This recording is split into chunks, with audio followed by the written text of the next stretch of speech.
Deputy Leader of the Liberal Democrats, Stacey Cooper. Thank you, Mr. Speaker. And may I start by associating myself and my party with the remarks of the Deputy Prime Minister in calling for de-escalation in the Middle East, for the release of hostages and for the urgent aid to get into Gaza. We Liberal Democrats are opposed to the government's cuts to personal independence payments and carers' allowance. And with a growing rebellion on the government's own benches, it seems as though the government may be forced to push these cuts through with the support of the official opposition. The Deputy Prime Minister knows that some of those affected are still waiting for justice after the carers' allowance scandal saw thousands of innocent carers hounded for repayments. So can the Deputy Prime Minister give a cast-iron guarantee that if these cuts are pursued, that at the very least, not a single person will lose a penny until the carers' allowance scandal review has been completed and the recommendations implemented?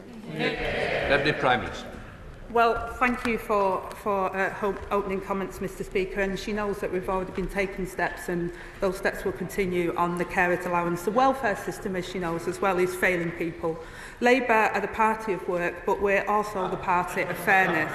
That's why our bill will deliver the largest permanent real terms increase to basic out-of-work support since the 1980s, invest in tailored employment support so that people can try work safely, Mr. Speaker, and to ensure that those that can never work are properly supported. Stacey Cooper. Thank you, Mr. Speaker. It's disappointing that the Deputy Prime Minister couldn't give that cast-iron guarantee, but if the government does pursue this bill next week, then we will pursue this matter on behalf of carers.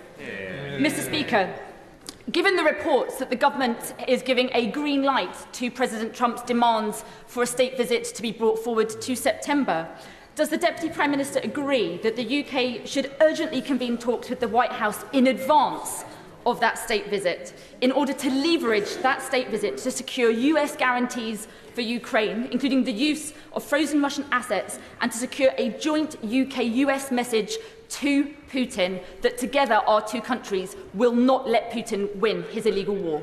Deputy Prime Minister.